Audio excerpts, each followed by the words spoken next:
Good afternoon and welcome to the Electoral Area Services Committee for Wednesday, August 7th. First of all, I'd like to acknowledge that we are on the territory of the Coast Salish people and also introduce today to my right, I have our new corporate secretary, Ms. Legault. Welcome. And also to my left, I have Ms. Cherolf. Welcome. And also taking our minutes today, graciously taking our minutes today, because Ms. Hughes is on vacation, is Tara Daly. So thank you very much. And we have an alternate director. Welcome, alternate director McNeil. And then with that, I'd like an approval of the agenda with R3 removed. Is there a seconder? Seeing that, I'm going to call the question. All in favor? Any opposed? Motion is carried. Yes? Can I ask why R3 was removed? I think there had to be more discussion with Mr. Tippett.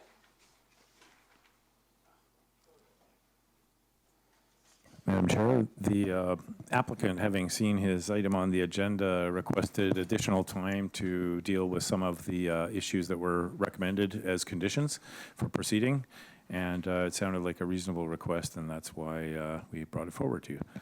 Thank you so much. Director Acton. Can I make a comment?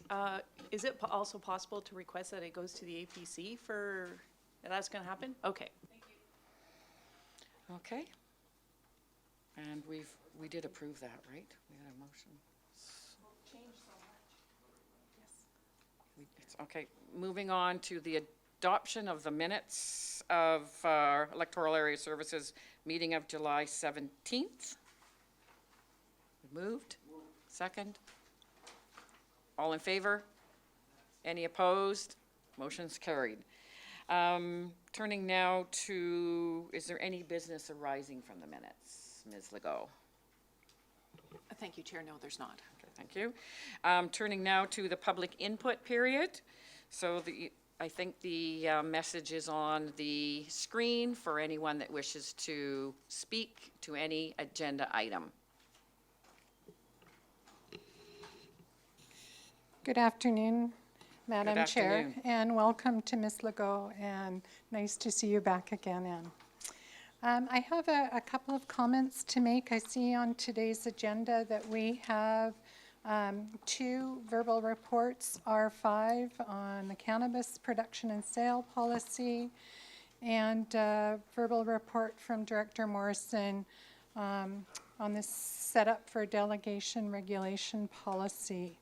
Both of these are asking for recommendations, and my concern is when we have verbal reports, the public does not have an opportunity to learn about the proposals and also an opportunity to comment. So I'll leave that with you. And the other item I would like to speak to is R4, the Ticket Information Authorization Amendment bylaw. And one area of concern about putting garbage cans out too early, the number or time slot has been 5 a.m., which is reasonable. I completely agree with not putting the refuse containers out the night before. I would hope that there would be a little bit of relaxation, because I know when my husband and I were working, we were both shift workers, and we left home at 4:15 in the morning. So, you know, we would be penalized if somebody really wanted to be diligent. So just that. And then the flammable materials, is there a list available of what's considered flammable? And I will wait to hear that. Thank you. Thank you. Is there anyone else that wishes to speak? Welcome, Mr. Evans.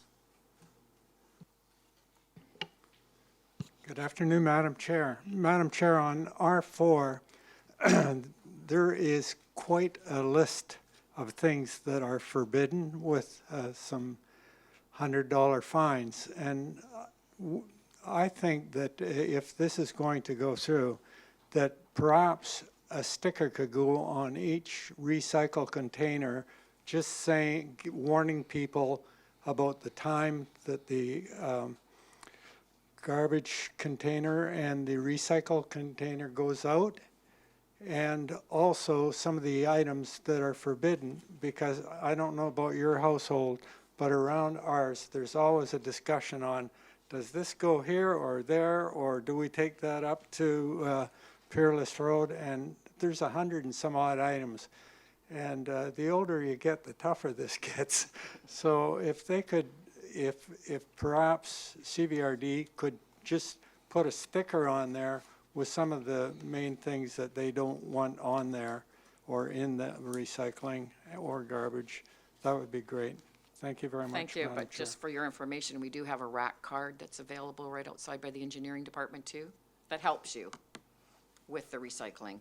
Madam Chair, does that have the new time on it? I'm not sure, but there is some more information right at front at the desk there. Thank you very much, Madam Chair. You're welcome.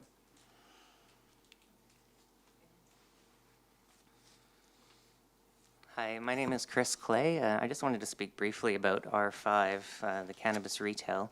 I know Mike Tippett's going to give a verbal report today. I'm not sure what he's going to address.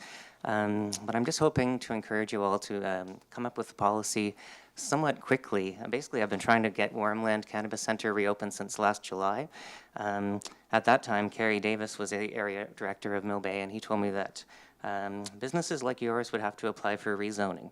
And since then, I met with Blaze, Mike Tippett, and Keith. They told me that, yes, we would have to rezone. Keith and Mike helped me with the wording of our rezoning application, and it went in, I believe, in February.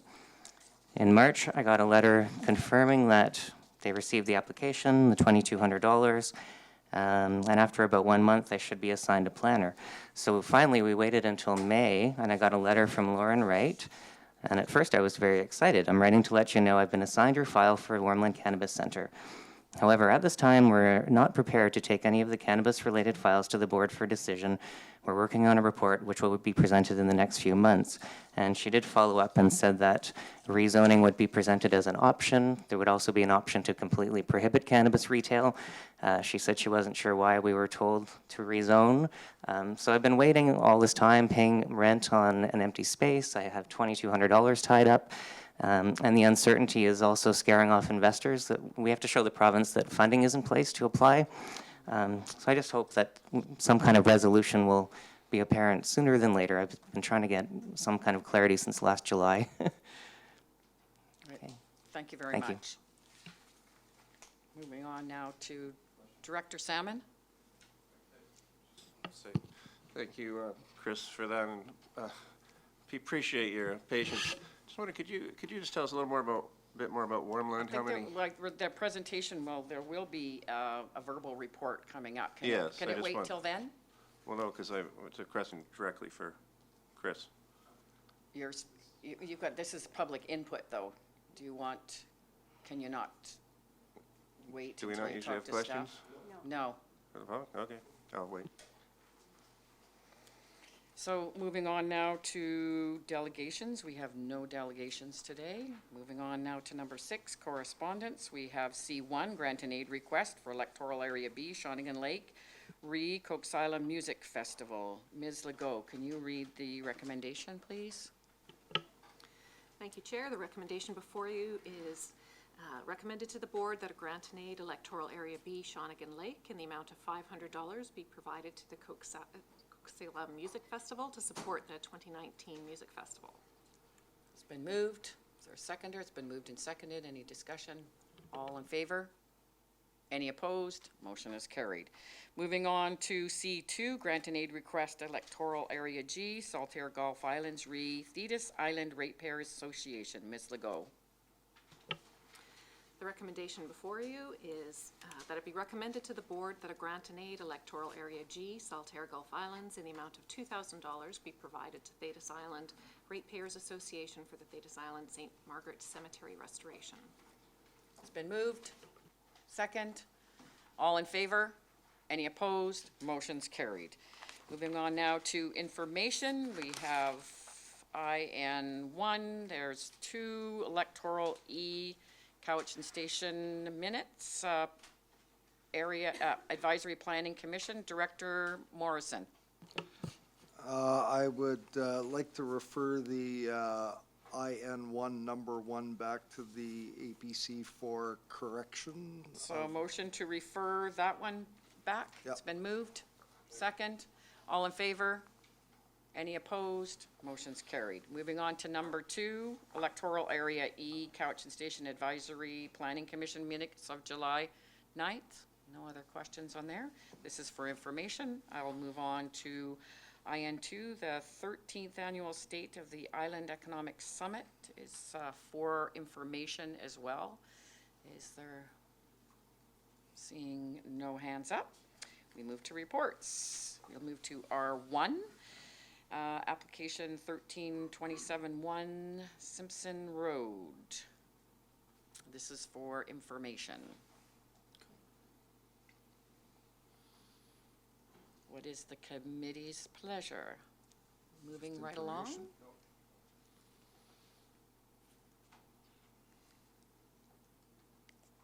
It is for information.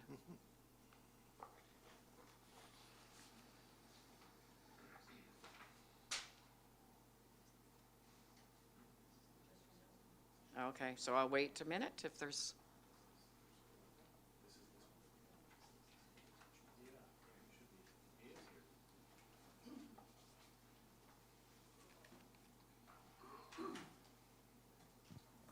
Madam Chair?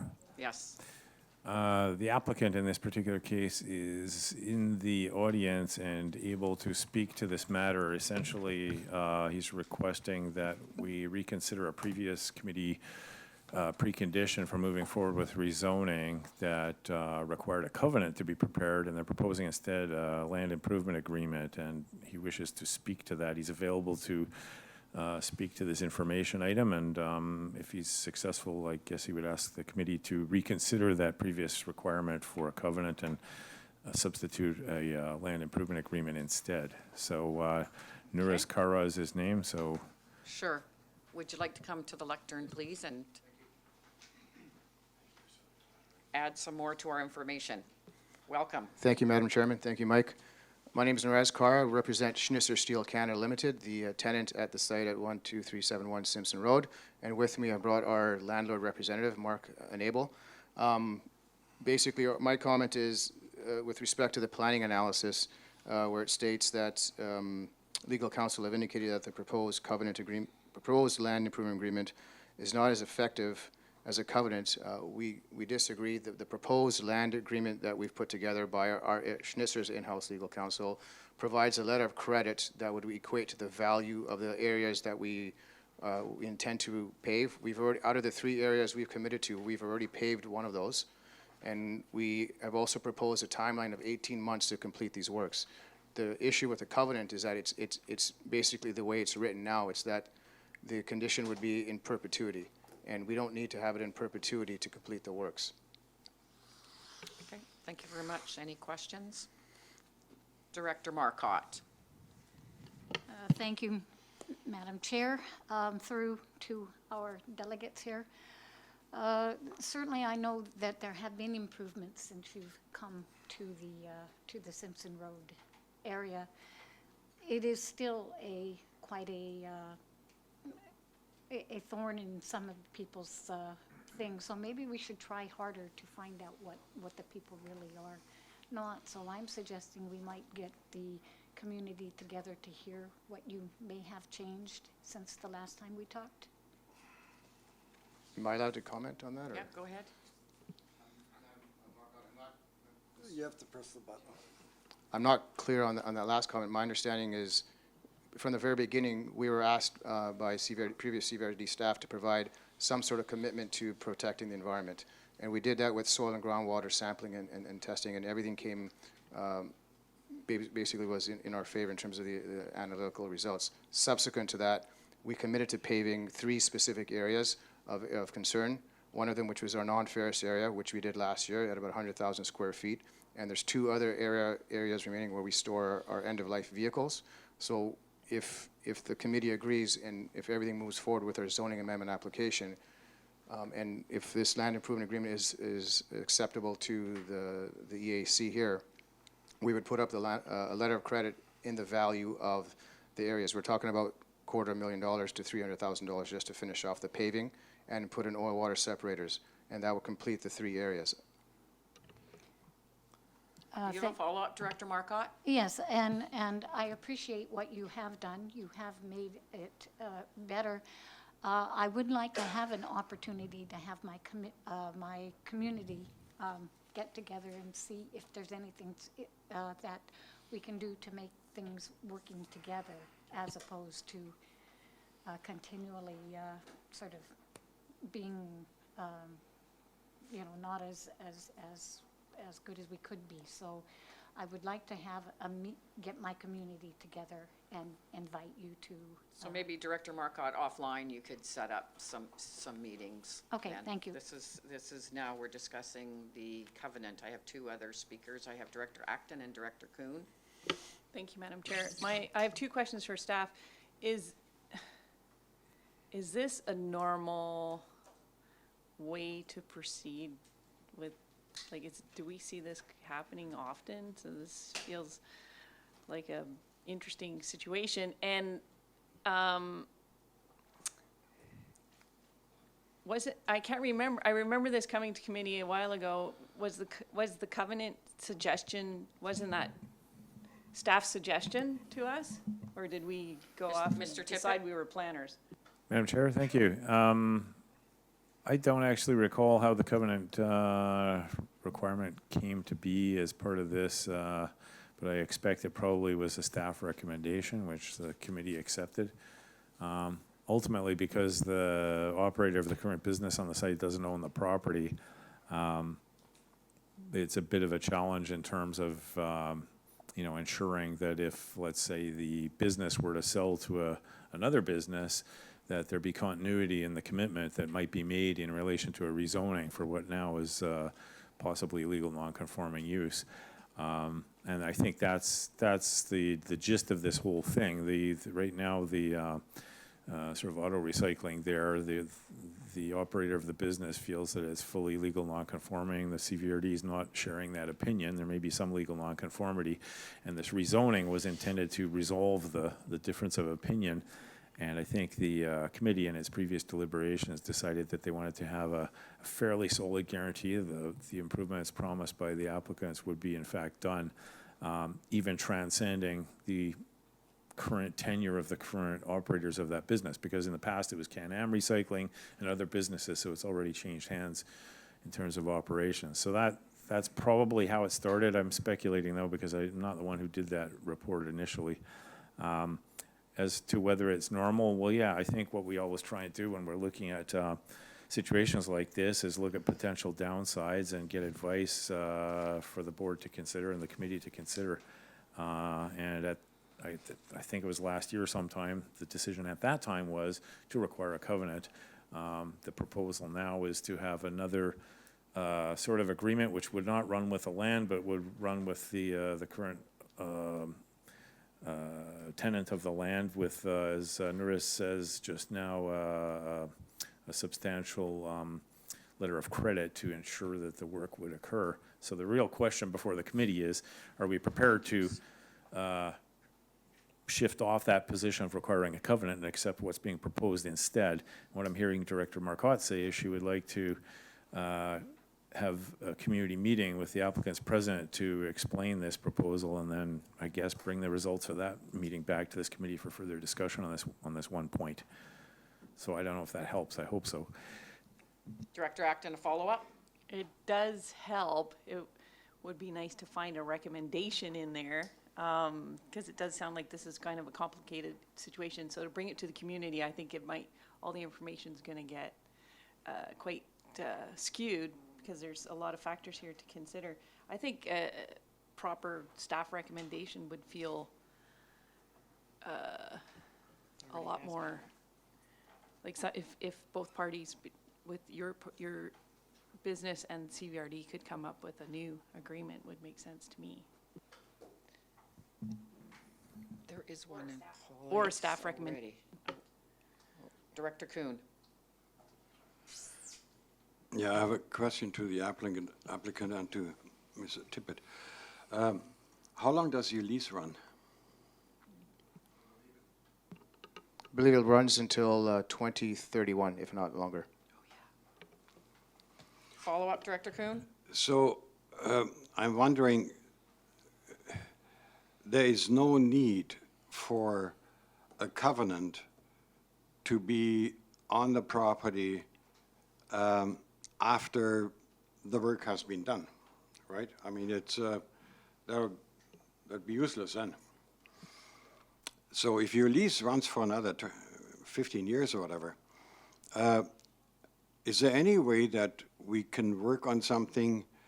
Let's say if I could imagine if I was the property owner and I was leasing the property to you, I wouldn't have a covenant on my property either. I mean, I could see that problem. So is there any other way that we can, as far as I'm concerned, I see not very much risk in going with the land improvement agreement there if there's already a commitment there to finish the work within 18 months or whatever. I don't know.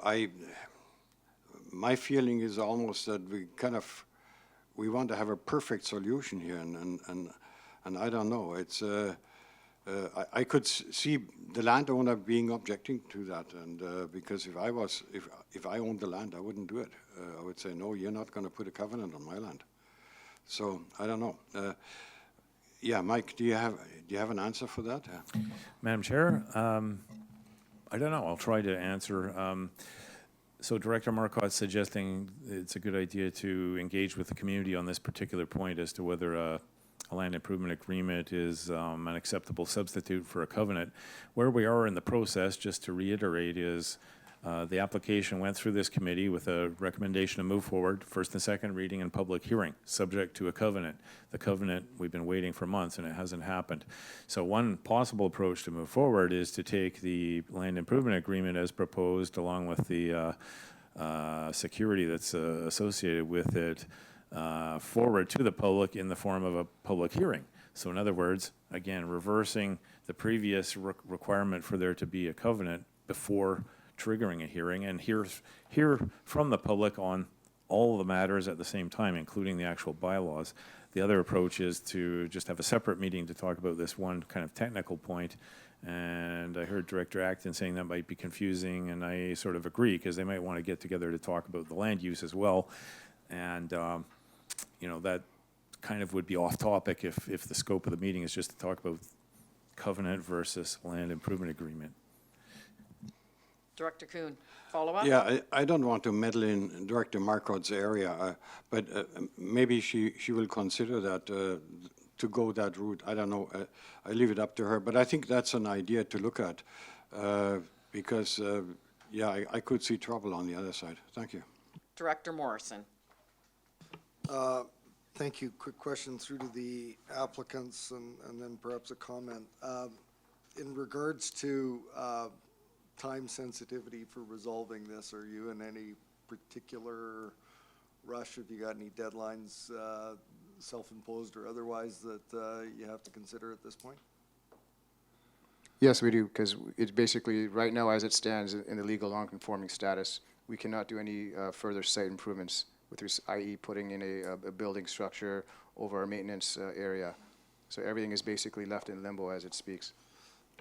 Follow up, Director So Morrison? just for clarification purposes, we still have to go to the public for a public hearing anyways. And the reason why I'm asking that question is that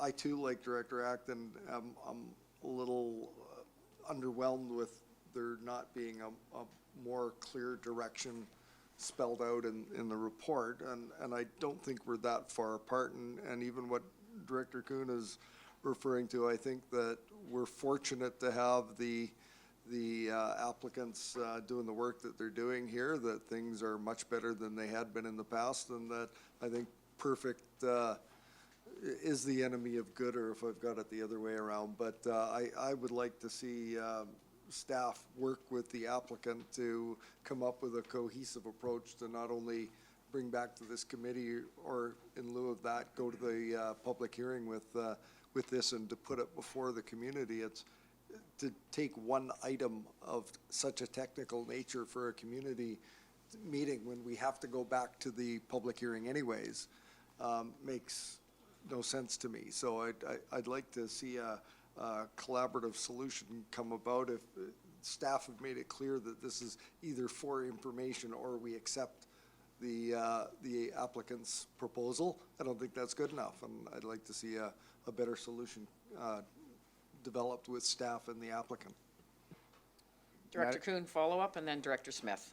You just, Yeah, I just wonder, Director Marcotte, are you planning to have a meeting then, and then after that meeting, decide which way you want to go? Or could we make a decision now and say, well, maybe we'll go forward to a public hearing with the land use agreement? Would that be acceptable? I don't know. I don't want to get in there and... Thank you, Madam Chair. Yeah, Can I Director respond to Marcotte. that? Yes. I believe that we have a objective to talk to my community and see. They've put up with a lot of thing over the years over that, everything from burnt tires to all sorts of things, and these folks have done a lot of cleanup on those things and changed some of their things. I'd like to be able to say, to be fair to the community as well as fair to those, and the best way to do that is ask our communities just what they are, and hopefully you would be willing to come out and have a meeting as you had before that. And if it's coming up again, I think it's well worth getting it done and done right the first time. So that's what I would like to see, is a community meeting. Thank you. okay, thank you. Director Smith. Thank you, through the chair. I notice in the staff report, it indicates that on the 14th of March, that as a group sitting at this table, we made decisions that the covenant was the direction that we were going. At that time, there was a staff presentation. We were all present to be part of that presentation and ask questions at that time. My understanding is that the covenant protects the CVRD, and it's very important that as we make decisions that we are protecting the CVRD in liability and decisions that are made. I see that there is a public hearing that's to be scheduled for the directors of areas H, G, and E, and that would be a perfect opportunity for the community to come out and have their say. I can't support discharging the forward motion of the covenant. I think that it's important that we protect the liability of the CVRD. Madam Thank Chair, you. do we have a comment do we have an opportunity to comment on some of these things? Yeah, go ahead. With respect to the covenant, we actually came forth at the December 5th, 2018 meeting with another alternative, and to basically, in which we just reiterated right now, and that was to provide some sort of confirmation that we would commit to that. And we demonstrated in that letter dated November 9th that we have already committed to paving one of those areas. The other thing we proposed was, and we had discussions with CVRD planning staff, could the condition be not put forth within the waste stream management license as a condition, along with the proposed zoning amendment bylaws? Okay, looking for this. This is for information. Is there any other questions to be asked? I'm seeing none. Okay, we will now move on to our next. We'll move on to R3. Oh, no, not R3, R4.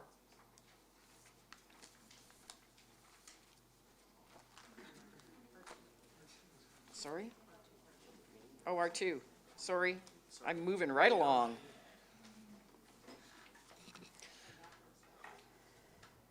Well, Good afternoon, Madam Chair. good afternoon. And committee members. Thank you for having me today. Anthony Price, I'm the summer student assistant planner. And Welcome, Anthony. Hey, thanks. And I'm here, I was assigned to this application. So this is an application to discharge a covenant previously required on this subject property. The property is located at 1287 Mile End Road within Electoral Area C, Cobble Hill. The property is zoned RR2, and that allows one single home on the parcel.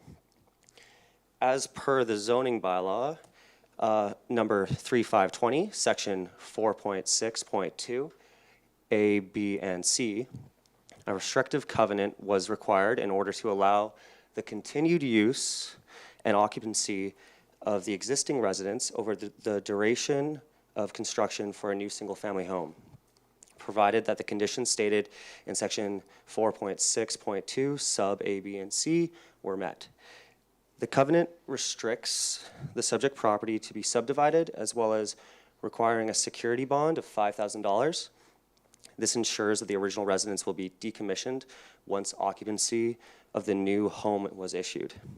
The restrictive covenant states a maximum timeline of 2 years from the issuance of the building permit, which was done on August 17th, 2017, for the full demolition to be completed and signed off.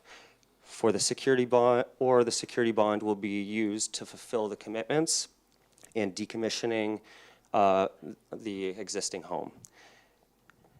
The obligations set forth by the covenant have been completed in full, with the demolition passed by the building department April 2nd, 2019. And the applicant is now requesting for the covenant to be discharged and the security bond to be returned. Staff recommends approval for the request as proposed. Thank you. Thank you so much. Are there any questions for staff? Seeing none, I look to the director of the area. Director Wilson? Thank you, Madam Chair. Yeah, I move that the recommendation be approved by this board. It's been moved and seconded. Is there any other discussion? Oh, read the resolution. Sorry, Ms. Legault. Thank you. The recommendation before you, that it be recommended to the board that covenant number CA 6129452, registered on the title for 1287 Mile End Road, PID 004570553, be discharged. Okay, seeing no other hands up, I'll call the question. All in favor? Any opposed? Motion is carried. That goes to Thank you. which board? Thank you very much, Anthony. Good job. Goes to August 14th board. Moving on now to, maybe I'll have it right this time, R4. CVRD Ticket Information Authorization Amendment Bylaw number 4288.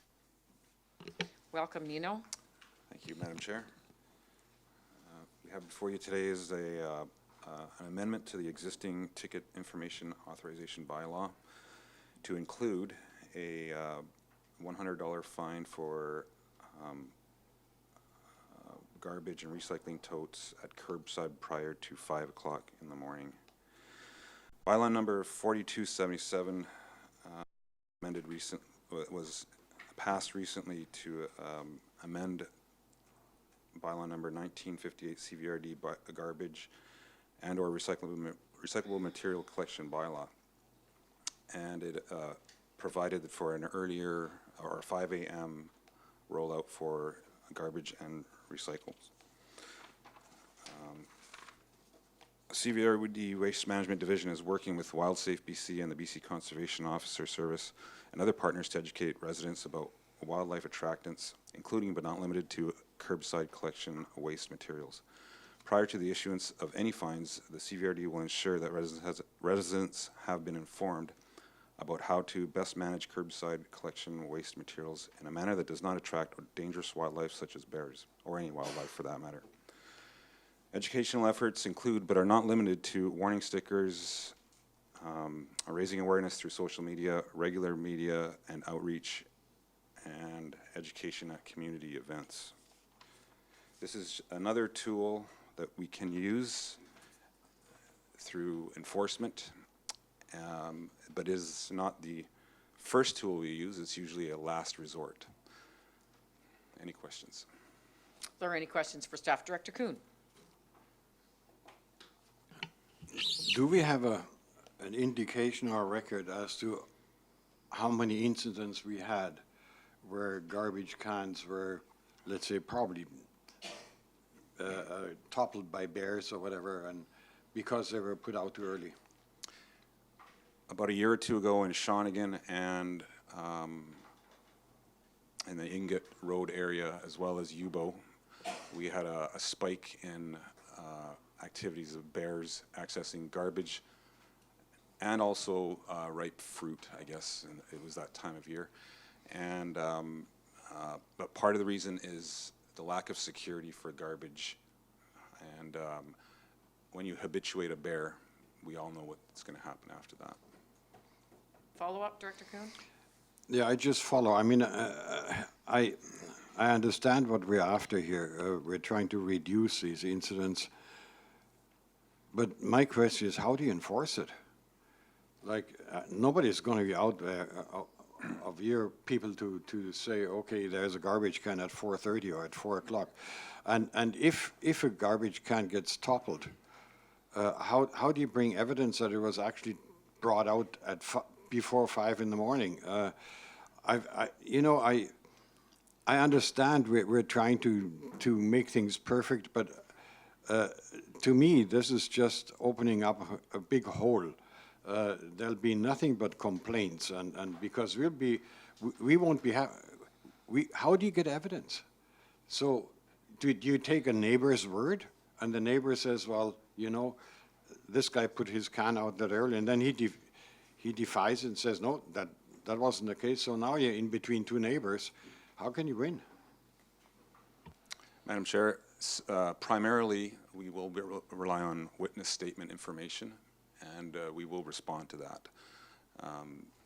There is always a possibility that we can issue and have the good information to follow up on, and with good information, we'll proceed. And again, a ticket is a last resort. Thank you. Director Acton, did I see your hand up? Yes. I think I'm kind of on the same lines as Director Kuhn here, or is it, like, are we really going to enforce this bylaw like so many that we don't enforce? Like, is there a best practice here? Are we making a bylaw that we're not going to really enforce? And then also the ticketing, now we're talking about the ticketing. How many tickets do we even write in a year? That would be something I would like to know. And I'd love to see it to be really high so that maybe it's effective. But yeah, I guess I'm just thinking, like, what do other regions do? Are we like on the high spectrum of having all these bylaws that don't get enforced, or are we get? Sorry, it's kind of an ambiguous question, but it feels Ms. really Terrell? frustrating on this end. Madam Chair, just for clarification, the solid waste collection bylaw was already amended to include the provision around the timing for tote rollout. The amendment to the ticketing bylaw simply provides the validation of that regulation and the ability for the officers to ticket if needed. Alternate Director McNeil. Thank you. Firstly, I'd like to acknowledge and applaud our CVRD bylaws, who, at least in Satlam, have a wonderful reputation for the wise use of discretion and enforcement of their duties. My question, and I fully support anything that we can do to prevent the habituation of bears in our neighborhoods, but how does the placement of our garbage can, when it's next to the house or on the road 50 feet away, how does that change bears' behavior? I think we still have the problem. It's just that the garbage won't be on the road. It'll be in my backyard. Mr. Morano. To be inside. So some of these matters are getting into the bylaw itself, and how to, there is likely a section in there on how to secure your garbage even on your property. And inside a garage. This report is focused mainly on the curbside, and without perusing through the bylaw one by one, each section by one, I think that has been covered in the bylaw at one point. Director Morrison. Yeah, I think I'll support this amendment. You know, we don't want to have human-bear interactions. We've got, you know, I think we just got to give our bylaw enforcement folks the tools to do what we've already enshrined in our other bylaws.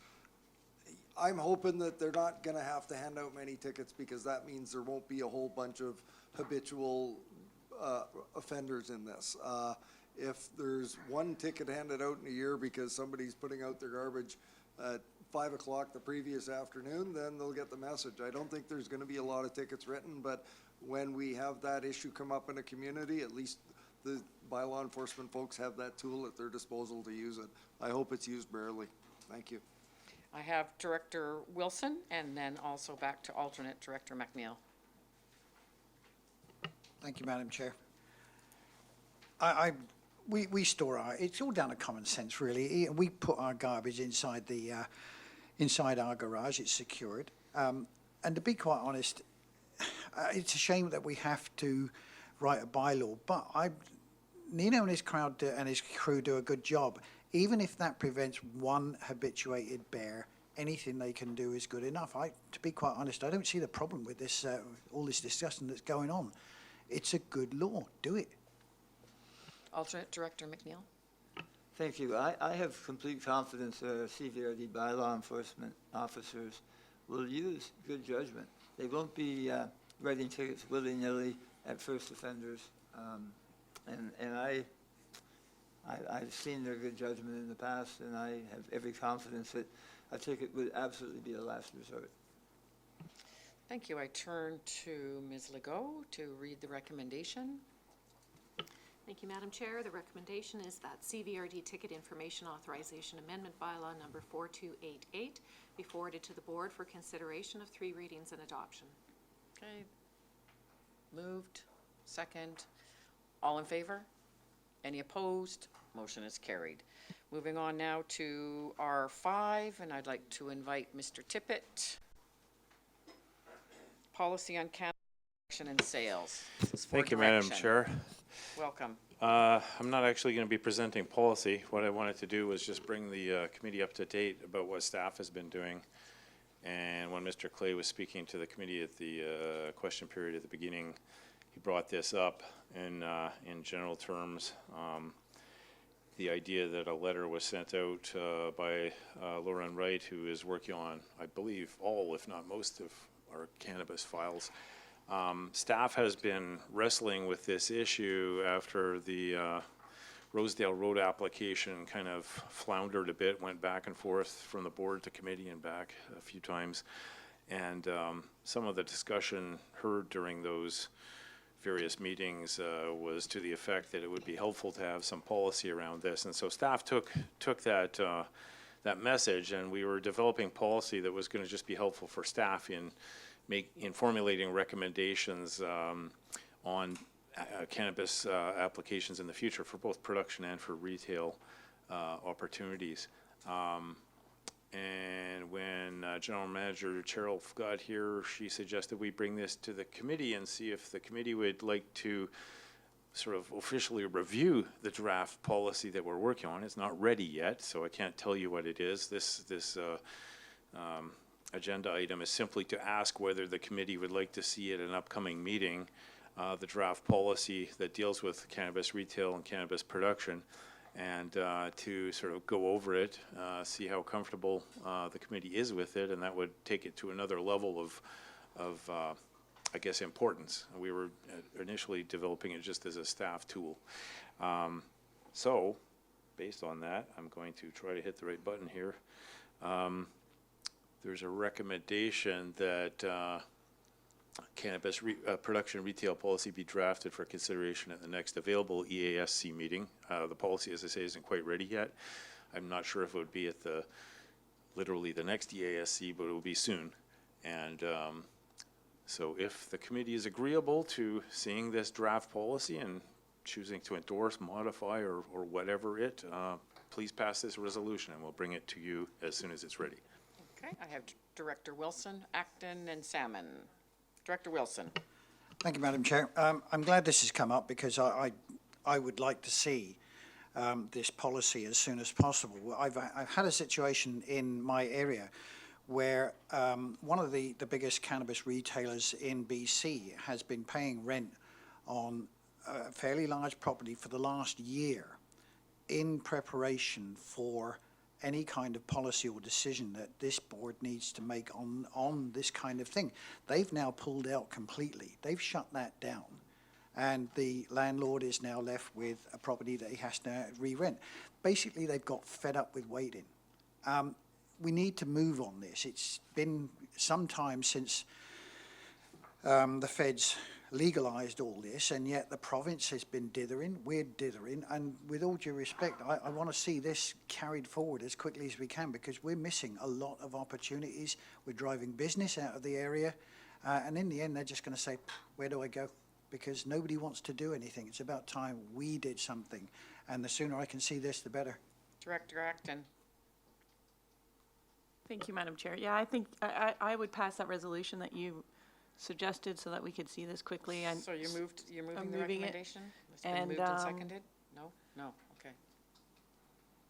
Just carry on. Just We'll have in somebody support else. of, especially some of the small businesses like Mr. Clay's, you know, they can't afford to keep waiting. So, thank you. Okay, I'm moving to Director Salmon. Director Smith, are you also on the list? Yes. Yeah, Director Salmon. Thank you. I just was, earlier I was going to ask Chris to just roughly about Warmland and Mill Bay, or roughly how many customers he had and how many staff that have been without service since October. So is this the time he could answer that? Or? Chris? Your question is what? Sorry?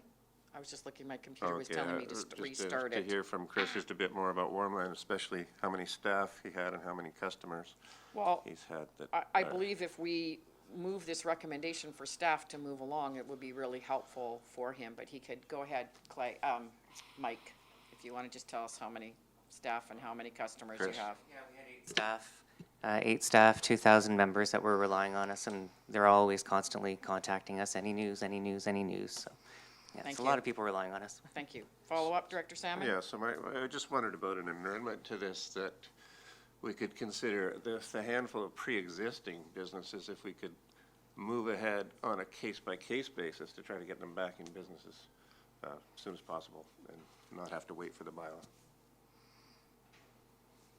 So I have Mr. Tippett, thank you. Okay. Mike? Back to Mike. Chris. That's Chris, I got Mike. Sorry, what did you wish me to answer? They would like it on a case-by-case basis. Director Salmon is asking for each.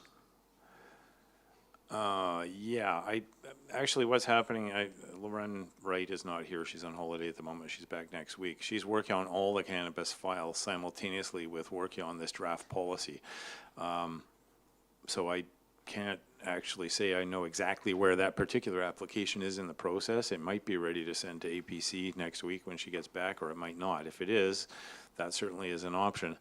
I think our experience on the Rosedale Road application was kind of frustrating for everybody, and so that's why we've been reluctant to bring individual applications forward until we had a kind of clearer idea of some background policy to inform how we would give recommendations. Nevertheless, yes, we could bring other individual ones forward. I'm sorry, I don't know, Director Salmon, whether it's ready to go, but if it was, I guess that would be possible. Director Wilson, then Director Acton. Or was it Director Smith? Sorry, Director Smith, Wilson, and Acton.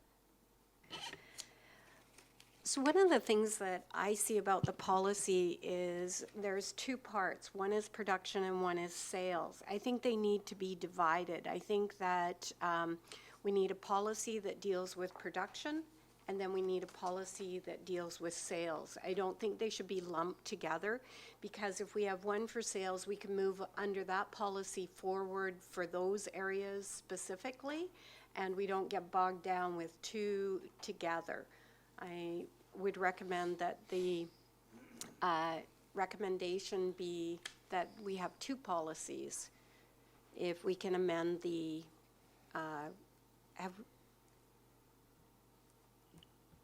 is that possible to create two policies? Mr. Tippett?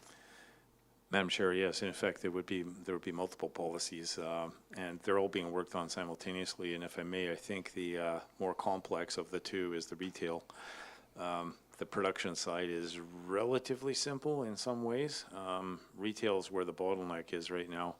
I think the federal government's discovering that, the province is discovering that. There's one retailer that's actually been permitted by zoning in this region in the electoral area E, which this board actually supported the issuance of a provincial license, and so far as I know, they're still not open, and I'm not sure what that bottleneck is, but yes, we need to make this legal product available to people. I don't think that the retail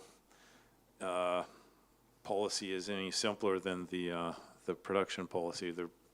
But they will be in effect separate policies, and I think they're almost ready to go. Again, I wish Ms. Wright was here to sort of answer some of these detailed questions.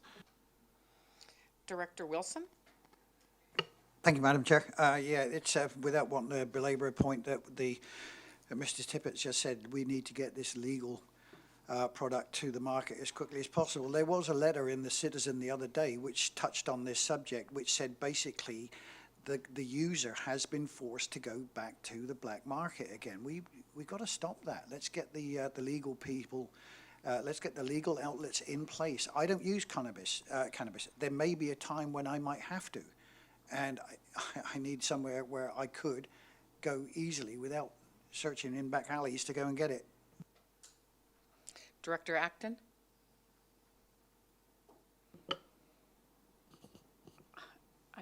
Now I'm starting to get confused. Why is this? So staff is looking for a recommendation to bring this forward.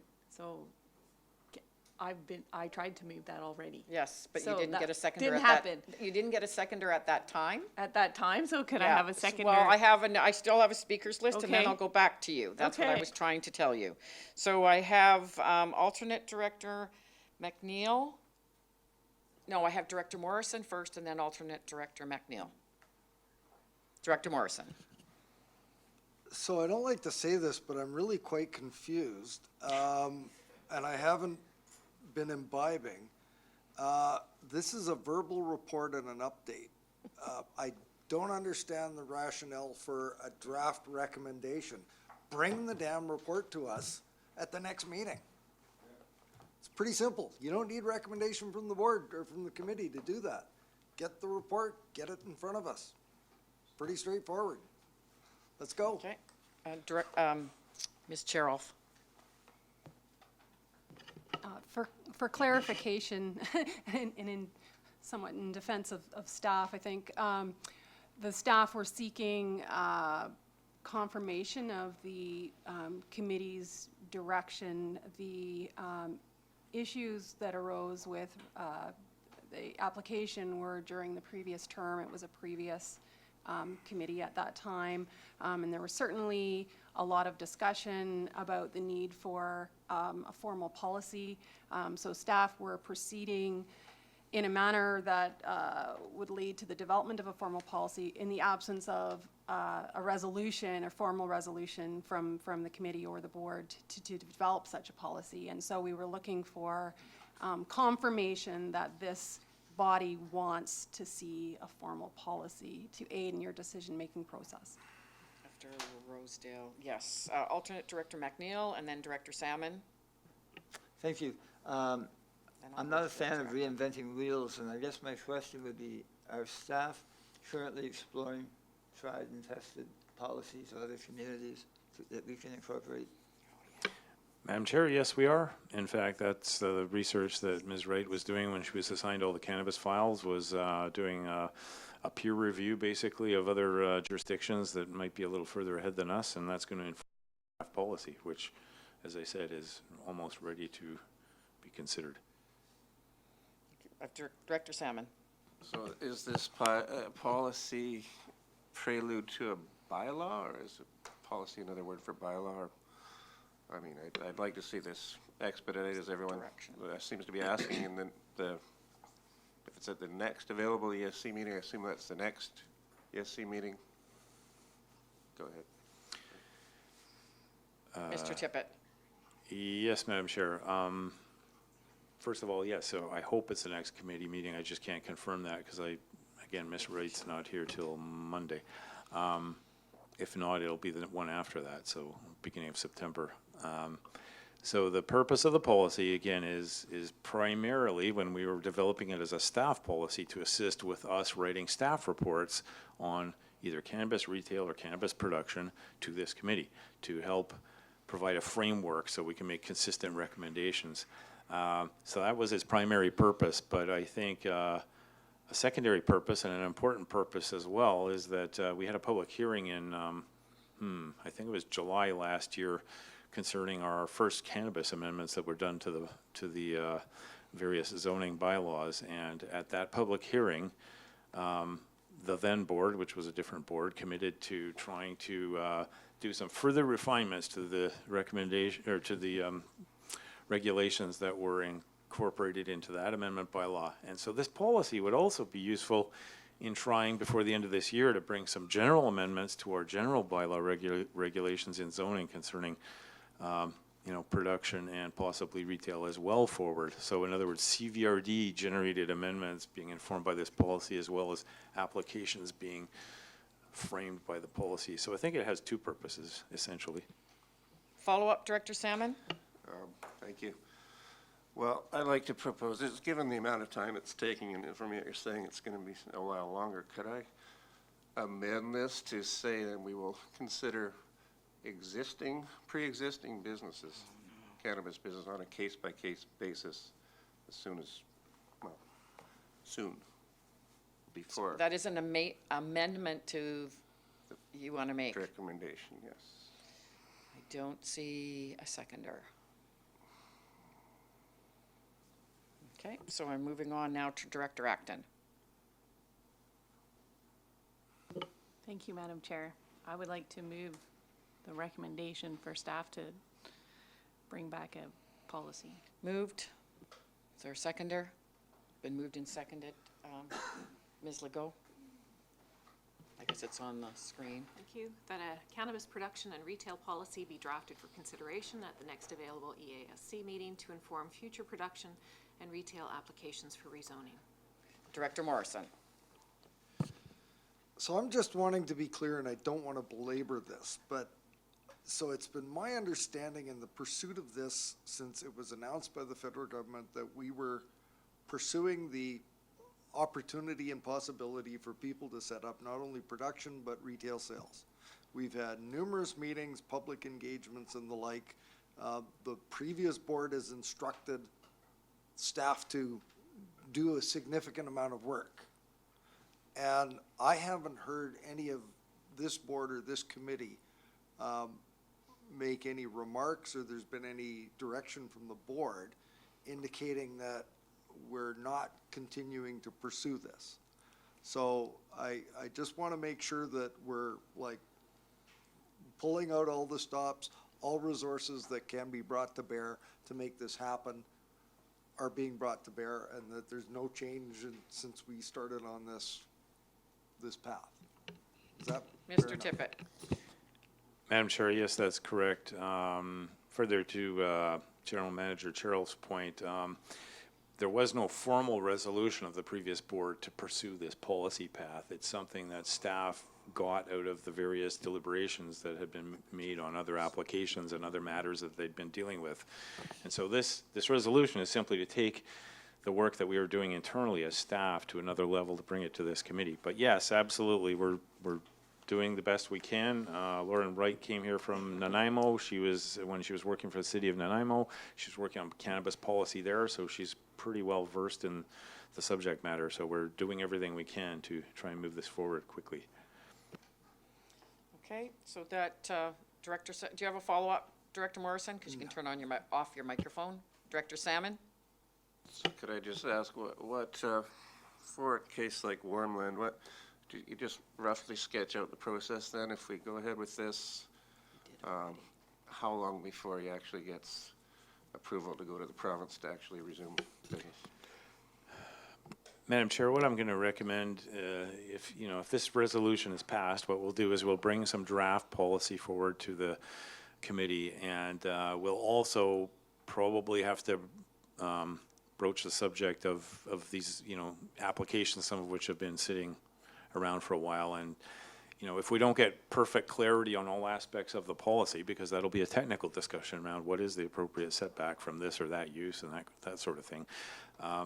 we might want to say, okay, until, we're not going to wait until we finalize every little detail of the policy. Some of these things are relatively simple. For example, if we're talking about having a minimum separation distance between two retailers, to me, that's not a point that should prevent us from considering one retailer in Mill Bay, the only retailer, right, for example. So when Lauren is back, I'll sit down with her and tell her, assuming this is passed, that the committee wants to see the draft policy, but we should also give some thought as to if the committee still struggles with fully implementing the policy, which of the applications can we move forward with? And I'll try and get that clarity incorporated into her reports. Okay, it's been moved and seconded. I will call the question. All in favor? Are there any opposed? Motion is carried. Thank you very much. That will move that along, and we'll move to the R6, Fire Protection Malahat. Report from Public Safety Division. Welcome. Good afternoon. So you have that in front of you. Are there any questions for staff? Can I have Ms. Legault read the recommendation, please? Thank you, Madam Chair. The recommendation before you is to recommend to the board that the 2019 budget for Function 355 Fire Protection Malahat be amended as follows. Reduce transfer to capital reserve by $15,000, increase capital expenditure buildings by $15,000. 2, the purchase of eligible energy efficient upgrades for the Malahat Volunteer Fire Department, such as heat pump, doors, windows, and LED lights valuing $15,000, be funded by gas tax reserves already allocated to Function 355 Fire Protection Malahat. Somebody gonna move? It's been moved, seconded. Are there any questions? All in favor? Any opposed? Motion's carried. Thank you very much. Moving on now to R7, Fire Protection North Oyster. Would you like to read the recommendation, Ms. Legault? It be recommended to the board that short-term borrowing of up to $879,497 be approved for the construction of the North Oyster Fire Hall under Function 350, Fire Protection North Oyster, to be paid back over 5 years as per the liabilities under Agreement Section 175 of the Community Charter. Looking for the direction. It's been moved. Is there a seconder? It's been moved and seconded. All in favor?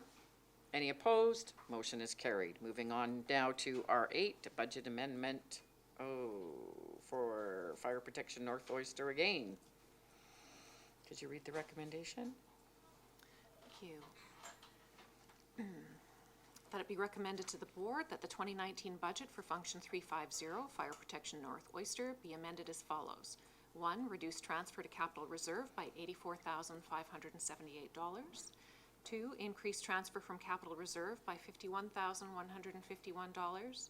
And 3, increase capital expenditure buildings by $135,729. Okay, moved and seconded. All in favor?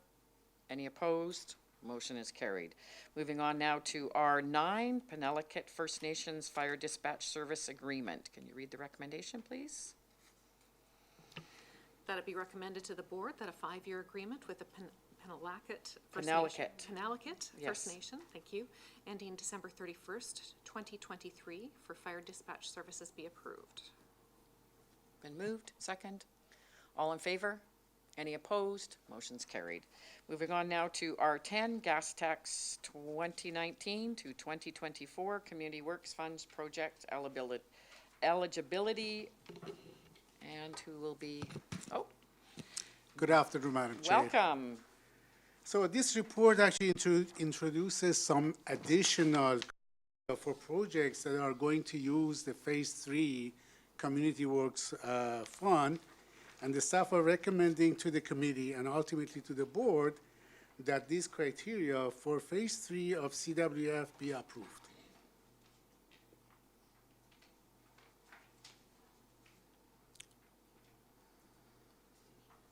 Okay, are there any questions for Mr. Hatami? Director Salmon.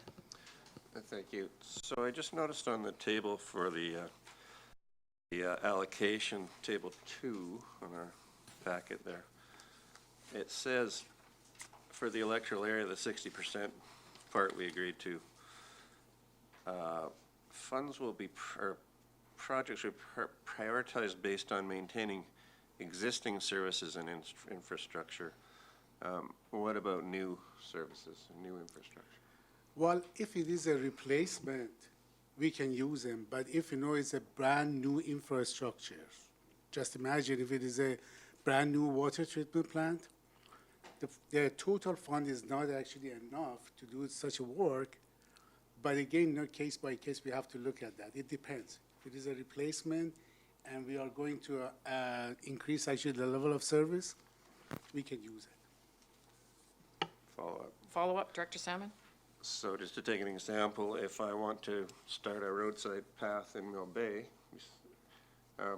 it's a new project, would that be Well, eligible? you see, the problem is when you say roadside path, is it within the road right-of-way of MOTI? And then, we have to actually engage, the ministry and find out what are their kind of responsibilities and who is going to maintain it. Because, you don't want to build an infrastructure on road right-of-way, and then the question would be who is going to maintain it. I'm not saying that it's not possible. It's possible, but it's a little bit difficult. We have to engage, the ministry and find out how we can go ahead with that. Director Smith? Through the chair to Mr. Hatami. Of course, everybody's aware in Saltaire that we have a mandated filtration system for our water system. So our water system already pre-exists, and the addition of the mandated filtration system, can any of this qualify under here because it's already a pre-existing water system? Mr. Hatami? Yeah, through you, Madam Chair, the estimated cost of filtration system is really huge. So you're talking about over $6 million. So just imagine, even if you allocate all of the CWF funds, there won't be that much money left for the next 4 years to spend on other electoral areas. So that's why we have already actually applied for another grant application, and we are waiting for any announcement that may come very soon. And that's through the ICIP. Director Acton? Thank you, Madam Chair. I'm looking at Table 5 and additional eligibility requirements. It says number 1 says 3.0 should be used for existing services and infrastructure owned by the CVRD, and I take great issue with that, particularly for people who are in Area B, who are part of on the other side of the Coxsila, who use the hub, for example, and that's a community asset that functions with a much smaller budget than CVRD ever could, and we would like to be able to support that community-run initiative. So with that wording, would that negate that possibility? Well, that would be a problem because in the past, CVRD actually allowed, part of the CWF to be spent on infrastructure and other type of projects that we had no control over it. We didn't have any ownership of that. I assume that maybe Mr. Kieber can help me with that. For that type of projects, you can use grant and aid. That's another option. I can't use grant and aid for that type of project. And this is all of the community's tax dollars. I don't think that, it's not just CVRD. If these are community services, my question then is, where's the information that shows that we need to use all of these funds for CVRD assets? Like, I thought we were plugging away quite fine. And so to be able, and to negate that ability, even when staff, we're told over and over again that the capacity here is very low to provide projects. That is a perfect example of the community coming together and providing a service to the community where the CVRD couldn't or can't, especially under those funds. Our Shawnigan Lake Community Center is $1 million a year just to run it, and it still has infrastructure issues. Yes, but you have to actually look at the list of the eligible projects that is on the website. And again, case by case, we are talking about in general that you want to spend money on some community-owned infrastructure that CVRD is not the owner. I cannot answer that.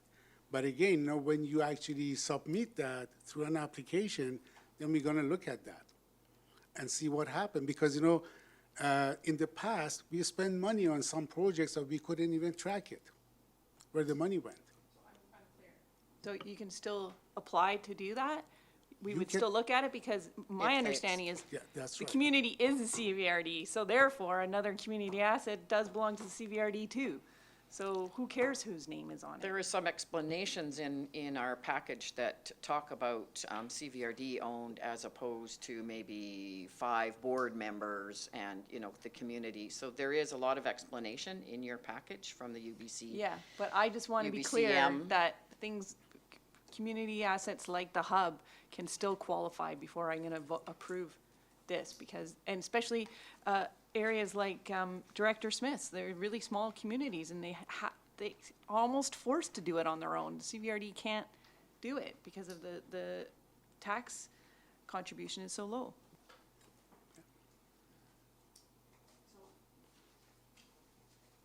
Director Smith. So I have a bit of a complication with my Thetis Island and their solid waste and recycle depot. It's not owned by the CVRD, it's a transfer station. So how does it fit into, because I know that they have things that they need for that, and if I'm able to allocate the gas tax for them, that would be appreciated. And I'm not sure if they would qualify under this situation. Well, we looked at that particular case over a couple of years ago. The area, the location that you mentioned about the transfer, or you call it transfer station, the land belongs to BC Hydro. So it's not owned by the community, and it didn't make sense at that time for us to bring a 3-phase power and spend money, and then, we are not the owner of that land. BC Hydro owns the land. So they are actually giving them, I don't know, on a lease basis, or they allow them to put, those garbage bins over there. So there are some other complications. It's not, if the land belonged to us, you are absolutely right. Follow-up, Director Smith?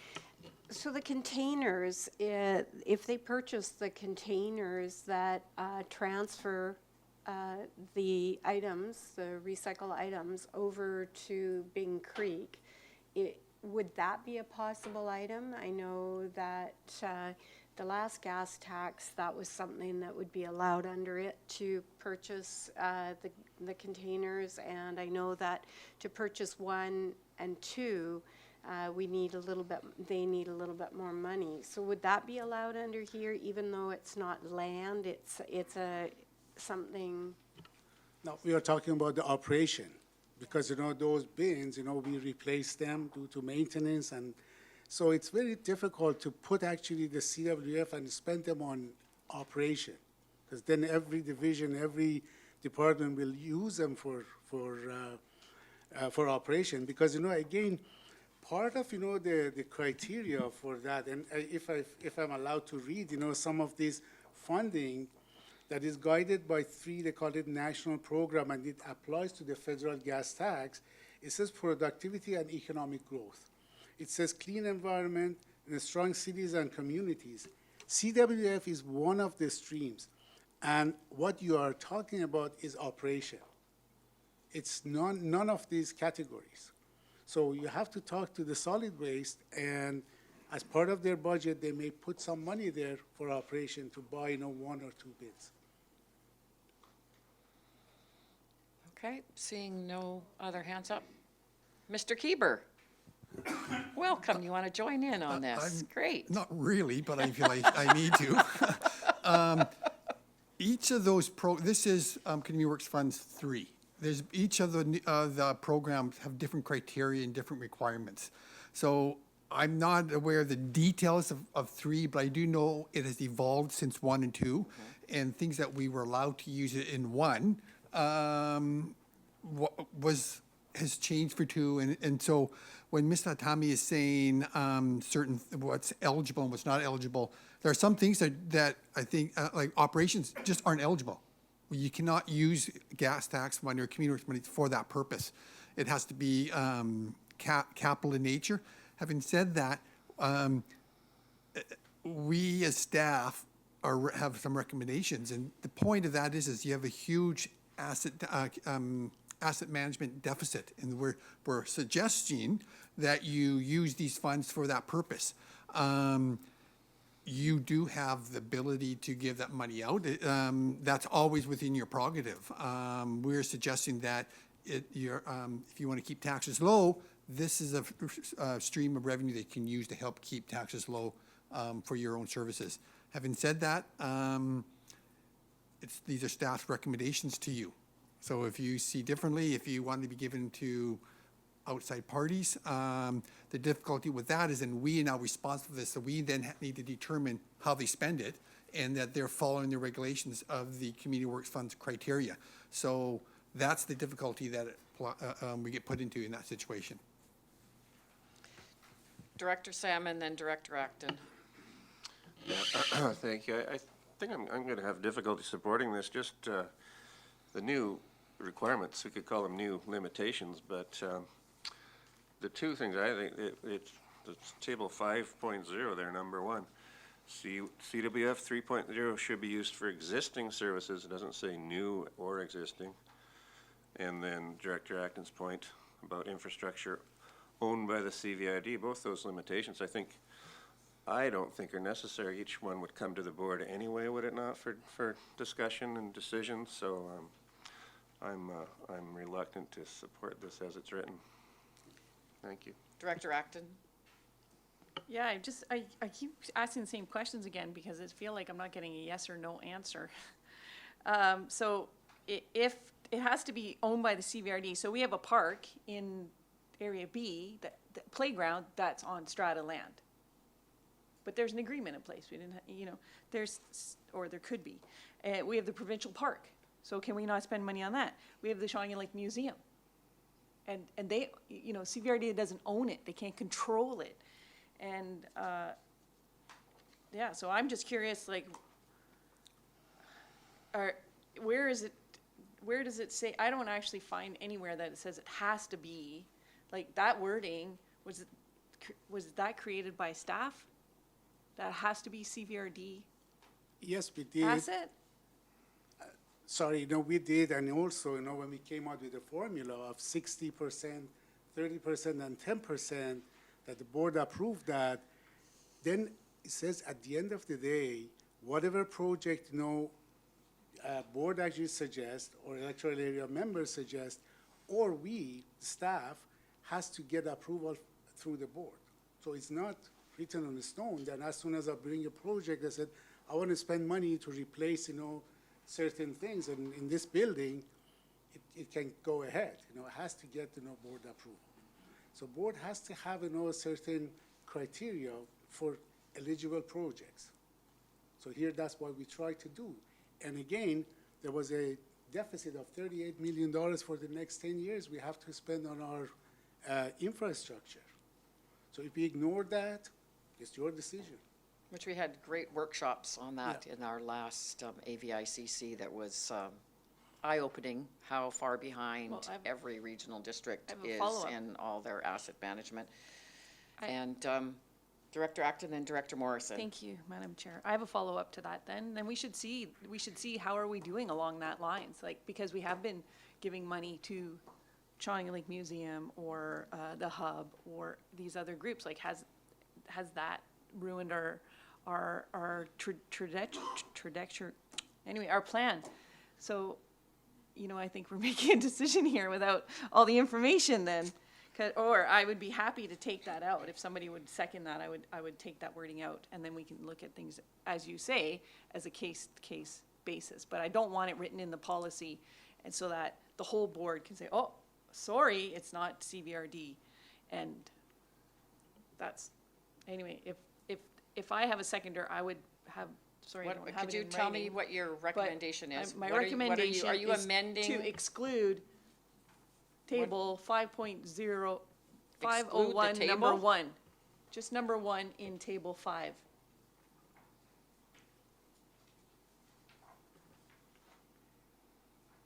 Table 4. As a criteria. Well, you don't need the whole table, just number one, yeah. So you want to take out number 1, CF 3.0 should be used for existing services and infrastructure. Oh, you want to take that out. It's been moved and seconded. Any discussion on that? Director Morrison?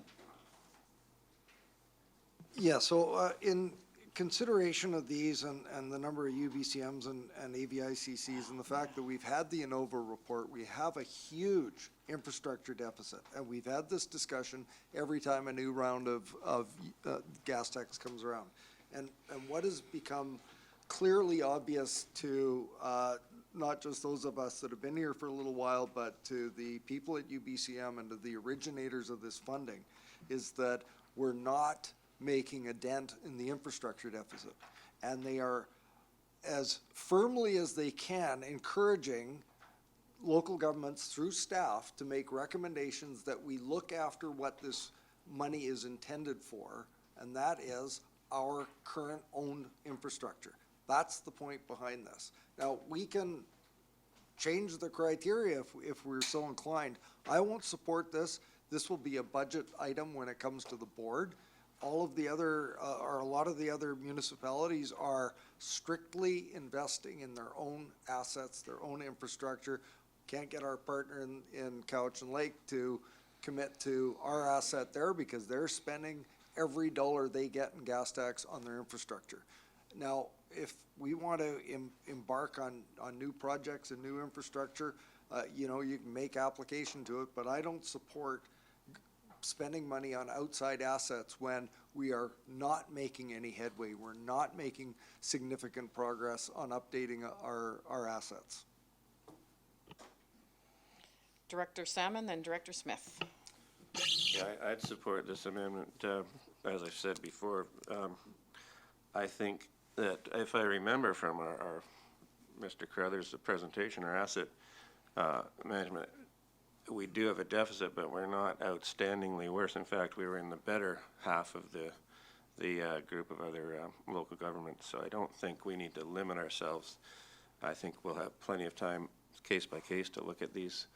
And I don't agree with this new limitations on the way we've done things. Director Smith. Through the chair to Mr. Hatami, when will we be seeing the asset management infrastructure investments of the 30% so that as directors we know what projects in our areas will be addressed under that 30%, because it's approximately 3 million. So it's a large amount compared to what it was last time, and it would be nice if we could see what projects will be addressed under there. And as electoral director, area directors, we have the 60%. And I am sure that majority of the directors feel that we would take a percentage of that 60% and put it into infrastructure, but we'd also feel that we would be able to use a percentage of that also to go into projects that are community-minded, or as Director Acton has pointed out, the hub is obviously a well-known and well-appreciated place for many in the community, and we are trying to support the communities with the funding also. So is there some point where we will see this 30%, 3 million from the staff, and then also look at being able to use not all our 60% into infrastructure? Mr. Through you, Hatami. Madam Chair, yes, actually, the staff will put actually a list of projects that they think they are eligible, and again, existing infrastructure, existing services, and those ones that we have already identified through our asset management practice and condition-based assessment that they are in a very poor condition. So with the next, couple of years, they will identify which project needs, money and how much money. how much fund is required. So definitely it comes, to the committee and it comes to the board because they cannot go ahead without the board approval, without the committee approval. So yes, definitely you will see that. Thank you. I have myself on the list as well, and I'd like to agree with Director Morrison that the ANOVA report, which I thought was a very good report, also placed a lot of responsibility on us as a board that we actually own this infrastructure, and if there's any liability, it comes to us. So because we own it, we're liable to keep, and we need to keep it maintained and updated. And what we were learning is that probably most small communities and all across Canada have not been doing that. And we took it very seriously when while the government's forcing us, we have an asset management person, we're really moving along. So I absolutely agree that it needs to stay in there. I will not be supporting this resolution. And is there anybody else that wants to speak to this? Director Kuhn, yes. Yes, I would like to side with Director Morrison as well. My reasoning is this. The taxpayers, if they should be faced with a choice, it should be the choice if they want to support with additional money any entities that are away from the CVID. It could very well happen with if the amendment goes through and we finance objects that are outside the CVID, and then a requirement comes up for an improvement in the infrastructure because it's desperately needed. Then we'll have to go to taxpayers and say, well, just a minute, sorry, we have to do these improvements, we have to increase taxes or user fees or whatever. So if there's a choice to be made by the taxpayer should be able to say, yes, we would support outside entities or not. They shouldn't be forced into a decision just because, let's say, an area director decides, oh, well, we'll support this object, and then later the taxpayer has no choice but to cough up more money for an infrastructure improvement. So it should be the other way around. The infrastructure improvement should be taken care of first by that money, and if the taxpayers really request a further improvement in another building or whatever it is, that should be their choice, and that should be put to them. And so for that reason, I'll support what Director Morris. Okay, I'm going to call the question on removing number 1 of Table 5. All in favor? Opposed? Motion is defeated. Moving on now to the original motion. Can you read that, please, Ms. Legault? Thank you, Chair. Madam Chair, can you count that, please? Count. It was 5 people. 5-4. I saw Director Marcotte, McNeil, Blaze. Oh, no. Oh, sorry. Okay, can we go on to the original recommendation here? Thank you, Chair. That it be recommended to the board that the additional eligibility criteria for the 2019 to 2024 gas tax community works funds projects as detailed in Table 4 and 5 of the Asset Coordinator Staff Report to the August 7th, 2019 Electoral Area Service Committee be approved. It's been moved. Moved. Is there a seconder? Moved and seconded. I'll call the question. All in favor? Opposed? 2 opposed. Thank you very much. Been moved. Approved. Got so many papers. We go now to R11. Director's report from Director Smith, Electoral Area G, Saltaire, Gulf Islands, Grant and Aid Reserve Funds. Move it. It's been moved. Is there a second? Moved and seconded. All in favor? Any opposed? Motion's carried. Moving on now to R12, Director Morrison, a verbal report, direction to staff to set up a delegation regulation policy. Thank you, Madam Chair. I'll be brief. We've had a number of curious developments where we've had individuals who are applicants step up during the public input period. We've had applicants under the staff report give what are essentially delegation presentations, and and a number of directors have approached me in regards to some clarity around that. And given that the electoral area services is different, that it's just the 9 of us as elected officials in the electoral areas, I was going to put forward a recommendation that staff be directed to explore an EASC specific update and explore an EASC specific delegation policy. And this would just, if I had a seconder, I'd speak to it briefly. Been moved and, is there a seconder? It's been moved and seconded. It's been moved, it's been seconded. Go ahead, Director Morrison. I have spoken with our new corporate officer, and there's just given that there's been some confusion around what specific committees that delegations would be directed to, and that there is some question amongst staff as to the appropriateness of individuals who should be bringing delegation requests to electoral area services, but for whatever reason will go to regional services or the board. Staff were looking for some clarification on what would be a specific policy that would direct them to here. And given that this policy that we're working under now was developed in 1995, it seemed reasonable that we have an update and a refresh, and that we look at it from an electoral area specific perspective. So I wanted to bring that to committee, put it on the table, that perhaps the chair can work with staff to look at what might be an appropriate policy and then report back. Sure, and I think that would be very helpful for staff and ourselves to have them, and even, you know, when they apply online, to direct it to the right place. So the motion has been moved and seconded. Do we need to read it again, or we can just call the question? All in favor? Any opposed? Motion is carried. Thank you, Mr. Director Morrison, and we'll move on now to unfinished business. I don't think we have any, do we have any unfinished business? New business, we do not. We move now to number 11, question period. Is there anybody in the gallery that wishes to address myself? And it must be truly a question and not statements of opinions. Questioners are not permitted to make a speech. Welcome, Susan.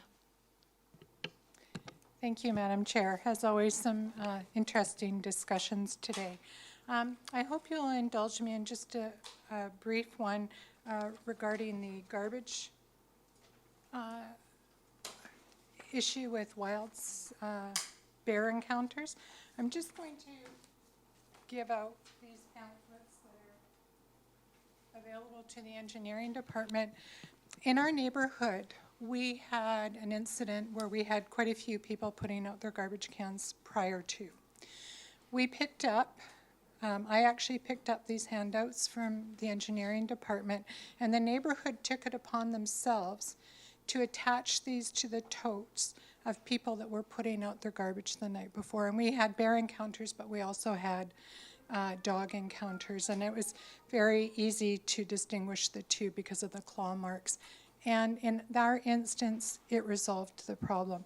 We don't like to have new tickets or bylaws to enforce, but we do need it for the extreme case. So I'm glad that that was passed today. Thank That you. was just for information. We did have the provincial counterpart here speaking on Bear Aware to us. Yeah. A few months back, which was, and we have heard of all the bear incidents in the Lower Mainland, and the residents have been warned over and over again. I forget how many hundreds of tickets were handed out, and the incidents that are still continuing. So it is high on everybody's awareness in the province. So thank you. Yeah, you're welcome. Just a question on R3. It was pulled, I understand, from the applicant's request, but also that it would be referred back to the APC. The land in question is in Area F, but it's governed by the Area EOCP and the Area F zoning bylaw. Is it going to go back to both APCs? I don't know. I think you can check with staff on that and ask. Thank you. I'm not aware. And then I'd just like to speak to R5. I think the cannabis question has been a very large one. It's been very important to the community for a lot of reasons. But I think, Madam Chair, was there a little bit of undue criticism put towards the staff, given the current state of affairs within the Land Use Services Department? I think the staff are doing the best that they can under some extenuating circumstances, and hopefully we are seeing a turnaround in that. But I just felt as a community member that our staff, your staff, the staff that works on behalf of our community, needs to be a little bit better supported. Thank you very Thank you. much. Seeing no others, I would like to, we have no closed session. We go straight into adjournment. Motion to adjourn. It's been moved, seconded. All in favor? Any opposed? Thank you very much.